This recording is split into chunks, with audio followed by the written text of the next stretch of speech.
আসসালামু আলাইকুম। বাংলা সংবাদে সবাইকে স্বাগত জানাচ্ছি। আমি চিন্তিয়া হক। শুরুতেই সংবাদ শিরোনাম। এনসিপি নেতৃত্বে আগামী সরকার গঠন হবে বলছেন নাসির উদ্দিন পাটোয়ারি। এদিকে 10 বছরের বেশি প্রধানমন্ত্রিত্ব নয়, বিএনপি নারাজ। জানাবো পঞ্চম সংশোধনীর সঙ্গে সংস্কার কমিশনের প্রস্তাবে একমত জামায়াত, বলছেন ডক্টর তাহের। জানিয়ে দিব আধিপত্য নিয়ে বিরোধ, বিএনপি দুপক্ষের সংঘর্ষ, 2 ঘন্টা ব্যবধানে নিহত 2। এবং সর্বশেষ জানাবো প্রধানমন্ত্রীর মেয়াদ নির্ধারণে বেশিরভাগ রাজনৈতিক দল একমত, বলছেন জোনাল সাকি। শুনছিলেন সংবাদ শিরোনাম, এবারে বিস্তারিত।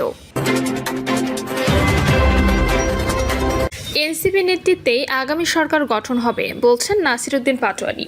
জাতীয় নাগরিক পার্টির নেতৃত্বে আগামী সরকার গঠন হবে বলে মন্তব্য করেছেন দলটির মুখ্য সমন্বয়ক নাসির উদ্দিন পাটোয়ারি। নির্বাচন কমিশনে এসে দলটি নিবন্ধনের প্রাথমিক আবেদন জমা দিতে এসে সাংবাদিকদের এক প্রশ্নের জবাবে তিনি একথা বলেন। নাসির উদ্দিন বলেন, নিবন্ধন পাওয়ার পর এনসিপি নেতৃত্বে আগামী সরকার গঠন হবে। আগামী সংসদে 400 আসনের মধ্যে 300 আসন পাবে এনসিপি। বর্তমান নির্বাচন কমিশন পুনর্গঠন হবে বলেও জানান এনসিপির এই নেতা। এ সময় এনসিপির সদস্য সচিব আক্তার হোসেন বলেন, সব শর্ত পূরণ করে আবেদন দাখিল করেছি। জনগণের দল হিসেবে এনসিপি অভ্যুত্থানকে ধারণ করে নতুন রাজনীতির চর্চা করতে চায়। এনসিপি দলের প্রতীক চেয়েছে কলম, মোবাইল ও শাপলা। তবে ইসি এনসিপিকে শাপলা বরাদ্দ দেবে বলে প্রত্যাশা এনসিপির। 10 বছরের বেশি প্রধানমন্ত্রিত্ব নয়, বিএনপির নারাজি। প্রধানমন্ত্রী পদের মেয়াদ নির্ধারণে রাজনৈতিক দলগুলো একমত হতে পারেনি, ফলে জাতীয় ঐক্যমত্য কমিশন তাদের সংলাপে প্রস্তাব করেছে কেউ জীবনে 10 বছরের বেশি প্রধানমন্ত্রী পদে থাকতে পারবেন না। প্রধানমন্ত্রীর পদ 2 বারে সীমাবদ্ধ করার প্রস্তাবে বিএনপির বিরোধিতা সূত্র ধরেই নতুন এ প্রস্তাব আসে। তবে দলটি এতেও রাজি নয়। যদিও জামায়াত ইসলামী, জাতীয় নাগরিক পার্টি, এনসিপি, ইসলামী আন্দোলন, এবি পার্টি, গণ অধিকার পরিষদ, গণসংহতি আন্দোলন সহ অধিকাংশ দল প্রস্তাবে একমত। বিএনপির এবারে অবস্থান সমর্থন করেছে এনডিএম ও 12 দলীয় জোট। সংলাপের পর লেবার পার্টিও বিএনপির পক্ষে অবস্থানের কথা জানায়। রাজধানীর ফরেন সার্ভিস একাডেমিতে জাতীয় ঐক্যমত্য কমিশনের সংলাপে দলগুলো তাদের উপর অবস্থান জানায়। দলগুলোকে নিজস্ব ফোরামে আলোচনা করার সুযোগ দিতে 2 দিনের বিরতি শেষে আগামী বুধবার আবারও সংলাপ শুরু করে। কমিশন প্রস্তাব করেছিল কেউ 2 বারের বেশি প্রধানমন্ত্রী হতে পারবেন না। তবে জামায়াত, এনসিপি সহ অধিকাংশ দলের প্রস্তাব ছিল কেউ 2 মেয়াদের বেশি প্রধানমন্ত্রী হতে পারবেন না। কমিশনের প্রস্তাব কেউ 1 দিনের জন্য প্রধানমন্ত্রী হলেও তা একবার গণ্য হবে। রাজনৈতিক দলগুলো মেয়াদ বোঝাচ্ছে 5 বছর। এই বিতর্ক অবসানে গতকাল সংলাপে বিএনপির স্থায়ী কমিটির সদস্য সালাউদ্দিন আহমেদ বলেন, এর চেয়ে নির্ধারণ করা যেতে পারে একজন ব্যক্তি কত বছর প্রধানমন্ত্রী পদে থাকতে পারবেন। তাহলে কেউ যতবার প্রধানমন্ত্রী হোক না কেন নির্দিষ্ট বছরের বেশি পদে থাকতে পারবেন না। এই বক্তব্যের বিষয়ে কমিশন দলগুলোকে নিজেদের মধ্যে আলোচনা করতে বলে।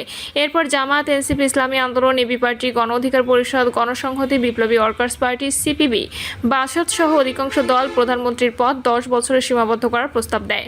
তবে বিএনপি প্রতিনিধি এই প্রস্তাবে রাজি হননি। সংলাপ শেষে সালাউদ্দিন আহমেদ জানান, দলের সঙ্গে আলোচনা না করে এককভাবে এই সিদ্ধান্ত নেওয়ার ক্ষমতা তার নেই। প্রধানমন্ত্রীর পদ 10 বছরে সীমাবদ্ধ করতে হলে এনসিসি ও ভোটের অনুপাতে উচ্চকক্ষ গঠনের আলোচনা একই প্যাকেজে করতে হবে। জাতীয় ঐক্যমত্য কমিশনের সহসভাপতি অধ্যাপক আলী রিয়াজ সংলাপের পর বলেন, দীর্ঘ আলোচনার সুস্পষ্ট জায়গায় এসেছি, তবে এখনো ঐক্যমত্যে পৌঁছাতে পারেনি। বিএনপি সহ 3টি দল ভিন্ন মত পোষণ করেছে। আশা করি সবাই এ বিষয়ে একমত হতে পারবে। জামায়াতের নায়েবে আমির ডক্টর সৈয়দ আব্দুল্লাহ মোহাম্মদ তাহের বলেন, সংসদীয় গণতন্ত্রে একটি সংসদে একাধিক প্রধানমন্ত্রী হতে পারেন, তাই জামাত প্রস্তাব করে 2 বারের পরিবর্তে প্রধানমন্ত্রী পদের মেয়াদ 10 বছর করা হোক। সংলাপ নিয়ে হতাশা প্রকাশ করে সালাউদ্দিন বলেন, ফলাফল সম্পর্কে বলতে চাই না, মানুষের অনেক প্রত্যাশা, ন্যূনতম ঐক্যমত্য জরুরি। বাকি অধিকাংশ দলের অভিযোগ বিএনপির কারণেই ঐক্যমত্য হচ্ছে না। গণ অধিকার পরিষদ সভাপতি নুরুল হক বিএনপিকে ইঙ্গিত করে বলেন, বলা হচ্ছে পরবর্তী সংসদে সংস্কার হবে, তাহলে তো ঐক্যমত্য কমিশনের প্রয়োজন হতো না। এ ব্যাপারে এনসিপি যুগ্ম আহ্বায়ক ডক্টর তাসনিম জারা বলেন, ঐক্যমত্যের স্বার্থে অধিকাংশ দল রাজি হলেও 3টি একমত হয়নি।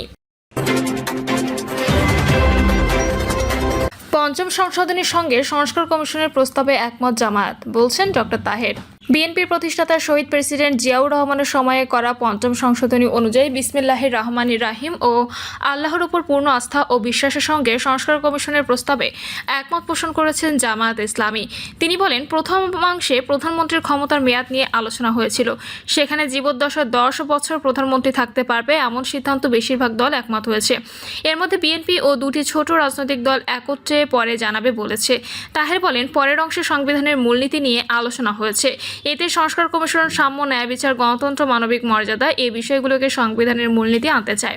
আমরা এই বিষয়ে একমত বলে জানিয়েছি। আওয়ামী লীগের সময় যে সংবিধান সংশোধন হয়েছে তা আমরা পুরোপুরি বাদ দেওয়ার কথা বলেছি। তিনি বলেন, পঞ্চম সংশোধনী যেটি শহীদ রাষ্ট্রপতি জিয়াউর রহমানের সময় হয়েছে তাতে বিসমিল্লাহির রহমানির রাহিম ছিল, আল্লাহর উপর পূর্ণ আস্থা ও বিশ্বাস ছিল। তার সঙ্গে এই 4টি বিষয় যোগ করার কথা বলেছি। তবে বাম ঘরানার কয়েকটি রাজনৈতিক দল এখানে আপত্তি জানিয়েছে। তাদের দল হিসেবে যে আস্থার বিষয় তা তারা জানিয়েছে, কিন্তু মেজর রাজনৈতিক দল বিএনপি, জামায়াত, এনসিপি ও ইসলামী দল সহ আরও অনেক দল এতে একমত। 2 মেয়াদে প্রধানমন্ত্রী হতে পারবে এমন প্রস্তাব থেকে সরে এসেছে কিনা জানতে চাইলে তিনি বলেন, 2 মেয়াদের সরকার বলতে আমরা পূর্ণ মেয়াদের প্রধানমন্ত্রিত্বকেই বলেছি। সে অনুযায়ী 10 বছর 2 পূর্ণ মেয়াদই হয়। একই পার্লামেন্টারি মেয়াদে একাধিক জনকে প্রধানমন্ত্রী হতে দেখা গেছে। বিশেষ করে যুক্তরাজ্যের ক্ষেত্রে আমাদের মূল উদ্দেশ্য হচ্ছে পাওয়ারকে লিমিট ও দেশের স্থিতিশীলতা নির্ধারণ করা। সংস্কার কমিশনের মাধ্যমে একমত আসলে হচ্ছে কিনা এমন প্রশ্ন তিনি বলেন, 2-3 দিনের অনেক বিষয়ে অগ্রগতি হয়েছে, অনেক বিষয়ে আমরা একমত হয়েছে। স্ট্যান্ডিং কমিটির মেম্বারশিপের ক্ষেত্রে, প্রধানমন্ত্রীর টাইম পিরিয়ডের ক্ষেত্রে, রাষ্ট্রপতি নির্বাচনের ক্ষেত্রে এবং সংরক্ষিত নারী আসনের বিষয়ে অনেকটা একমত হয়েছি।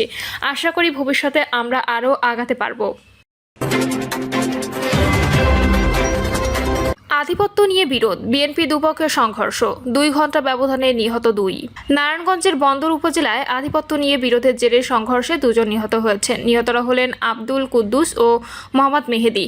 নিহতের স্বজন, পুলিশ ও স্থানীয়রা জানায়, উপজেলার রেললাইন অটোস্ট্যান্ডে আধিপত্য বিস্তার নিয়ে কয়েকদিন ধরে আশার অনুসারীদের সঙ্গে হান্নান সরকারের লোকজনের দ্বন্দ্ব চলছে। দুপক্ষের মধ্যে সংঘর্ষে অন্তত 8 জন আহত হন। এরই জেরে রাতে বন্দরের হাজারীবাগের শাহী মসজিদ এলাকায় আশার সমর্থক জাফর রানী গ্রুপের উপর হামলা হয় হান্নান সরকারের অনুসারী মেহেদি বাবুর নেতৃত্বে। এই দুপক্ষের মধ্যে ধাওয়া পাল্টা ধাওয়া সংঘর্ষ হয়। এক পর্যায়ে ধারালো অস্ত্রের আঘাতে আহত হন আব্দুল কুদ্দুস।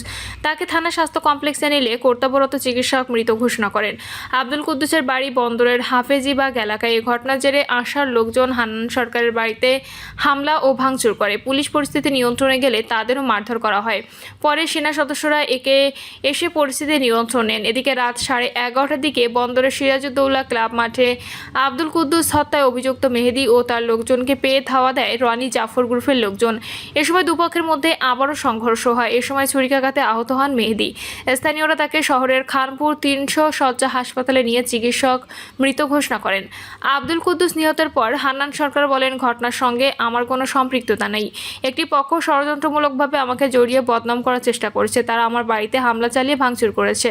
বন্দর থানার পরিদর্শক সাইফুল ইসলাম জানান, আধিপত্য বিস্তার নিয়ে দুপক্ষের সংঘর্ষে 2 ব্যক্তি নিহত হয়েছেন। লাশগুলো ময়নাতদন্তের জন্য নারায়ণগঞ্জ জেনারেল হাসপাতাল মর্গে পাঠানো হয়েছে। পরিস্থিতি এখন শান্ত রয়েছে। সেখানে পুলিশ, গোয়েন্দা পুলিশ ও সেনাবাহিনী মোতায়েন রয়েছে। পুলিশ সুপার ঘটনাস্থল পরিদর্শন করেছেন। প্রধানমন্ত্রীর মেয়াদ নির্ধারণে বেশিরভাগ রাজনৈতিক দল একমত, বলছেন জোনায়েদ সাকি। প্রধানমন্ত্রীর মেয়াদ নির্ধারণে বেশিরভাগ রাজনৈতিক দল একমত হয়েছে বলে জানিয়েছেন গণসংহতি আন্দোলনের প্রধান সমন্বয়ক জোনায়েদ সাকি। তিনি বলেছেন, একজন ব্যক্তি এক জীবনে সর্বোচ্চ 10 বছর প্রধানমন্ত্রীর দায়িত্ব পালন করতে পারবেন এমন একটি প্রস্তাব আলোচনায় এসেছে এবং এতে বেশিরভাগ রাজনৈতিক দল সম্মতি প্রকাশ করেছে। রাজধানীর ফরেন সার্ভিস একাডেমিতে রাজনৈতিক দলগুলোর সঙ্গে জাতীয় ঐক্যমত্য কমিশনের 2য় পর্বের বৈঠকে 5ম দিনের আলোচনা শেষে সাংবাদিকদের এই কথা বলেন জোনায়েদ সাকি। তিনি বলেন, এক ব্যক্তি জীবনের সর্বোচ্চ 10 বছর প্রধানমন্ত্রীর দায়িত্ব পালন করতে পারবেন এমন বিষয়ে একমত হয়েছে অধিকাংশ রাজনৈতিক দল। 3টি রাজনৈতিক দলের ভিন্ন প্রস্তাব ছিল এবং সবশেষে এ বিষয়ে সিদ্ধান্ত হয়েছে। দলগুলো তাদের নিজস্ব ফোরামে আলোচনা করে কিংবা পারস্পরিক আলোচনা করে আগামী বুধবার এ বিষয়ে সুনির্দিষ্ট সিদ্ধান্তে পৌঁছাবে। বৈঠকে 2য় পর্বে রাষ্ট্রের মৌলিক নীতি নিয়ে আলোচনা হয় বলে জানান জোনায়েদ সাকি। তিনি বলেন, এই বিষয়ে এখনও রাজনৈতিক দলগুলোর মধ্যে কোনো চূড়ান্ত ঐক্যমত্য হয়নি। বিভিন্ন দলের মধ্যে ভিন্ন ভিন্ন মতামত থাকায় এখনই সিদ্ধান্তে পৌঁছানো সম্ভব হয়নি। প্রিয় দর্শক, এই ছিল এখনকার সর্বশেষ সংবাদ। আপডেট সব সংবাদ পেতে চ্যানেলটি সাবস্ক্রাইব করে বেল আইকনটি ক্লিক করে রাখুন।